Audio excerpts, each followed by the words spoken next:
Hello, everybody. I am so happy to be back. I am so sorry I was gone for a few weeks. It has been such a busy time for me concerning assignments, papers, deadlines. Very stressful time at the university. However, it is not stopping me from making another movie review here tonight for Friday. So, I think it will be fun for me to review another Stanley Kubrick film. So, let's get on to it.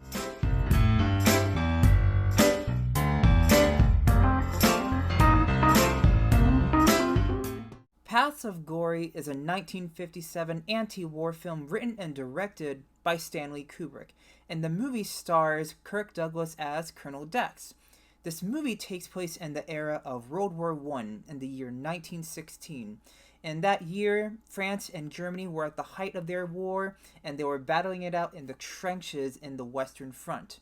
In this movie, Colonel Dax, played by Kirk Douglas, is asked to defend three French soldiers that have been accused of treason by their general. The reason why they have been court-martialed and accused of treason is because of how they refused to attack a German fortress one night. Because of their refusal despite the given order, they have been accused of treason and betraying their country, and it is up to Colonel Dax to defend those soldiers to make sure that they are given a fair trial. And because of everything that I have mentioned, it makes Paths of Glory one of the most special war films to ever be made in cinema history. Paths of Glory is one of my favorite Stanley Kubrick movies ever.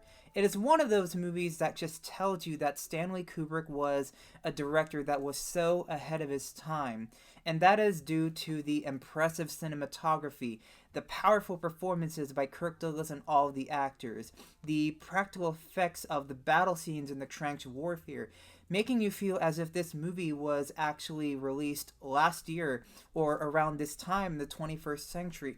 This movie is just powerful in several ways, and I am so excited to just talk about it here in this review. And basically, what I appreciate about this film is how it's not like any other war picture. This movie doesn't glorify heroes of the French army, nor does it villainize people of the German army.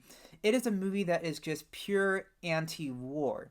It criticizes the ideas of war and why people go into battle, and it even criticizes the decisions made by generals and politicians in sending their men out to battle, making them lose their lives just for their country. And it's very powerful in that way and very thought-provoking about how we view war in such a conflicting time. The best thing about Paths of Glory is the performance by Kirk Douglas, because Kirk Douglas gives out one of the most powerful and emotional performances I've ever seen in his career. This and Spartacus are two of his most memorable and monumental roles, and the cool thing about those two is that they're both Kubrick collaborations with him and Stanley Kubrick, and in this movie, you really buy Kirk Douglas as Colonel Dex, the way how he commands his troops, the way how he leads them into greatness, and also the way with how he protects his men that are being court-martialed by the general. You really want to buy him as your leader, and because of the way how Kirk Douglas presents his mannerisms as a gentleman in war, you really appreciate someone like him that is given this performance, and basically the way how he's able to portray that on screen. That is what makes Kirk Douglas so memorable in this film. And what else can I say about the cinematography and practical effects of Paths of Glory? Because it's that movie that was just so masterfully crafted by Stanley Kubrick himself that you feel as if this movie was released today, despite its release in 1957, 63 years ago. And that is due to how practical this movie feels from beginning to end. And you can also tell that a film such as Paths of Glory had such a humongous impact on films such as Saving Private Ryan in 1917. And there is basically one battle scene that is just so gruesome and graphic that you feel as if you're watching actual World War I footage, and that is the storming of the anthill scene with Kirk Douglas and his men. And when you watch that scene, you can tell that films such as Saving Private Ryan drew inspiration from that scene for the opening D-Day sequence, and especially 1917 with the flare scene. and the way of how Stanley Kubrick was able to depict a very graphic scene from World War One in Paths of Glory just makes this film so realistic and so impactful on war films.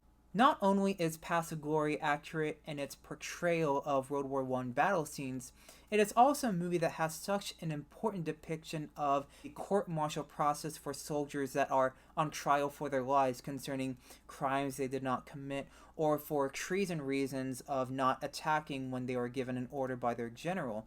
And because of those sequences of the court-martial parts in this film, you feel as if you're watching 12 Angry Men or A Few Good Men with Jack Nicholson and Tom Cruise. And when those scenes are in the frame of a scene, you actually feel the tensions rising. You feel so much fear for these soldiers who could be executed by the end of the film.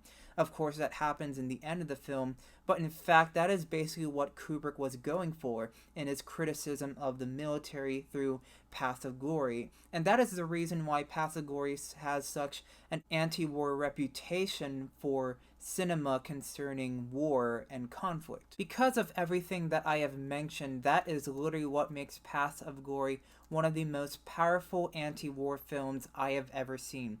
Not only because of the battle sequences, the amazing performance by Kirk Douglas, but it just has the overarching and powerful message about how war is hell all around the world, and how this film even criticizes the selfishness and foolishness of people's decisions during times of conflict.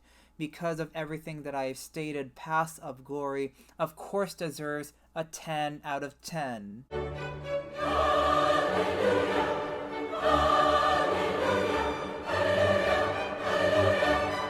And that is my review. I am so happy that I came up with another review tonight.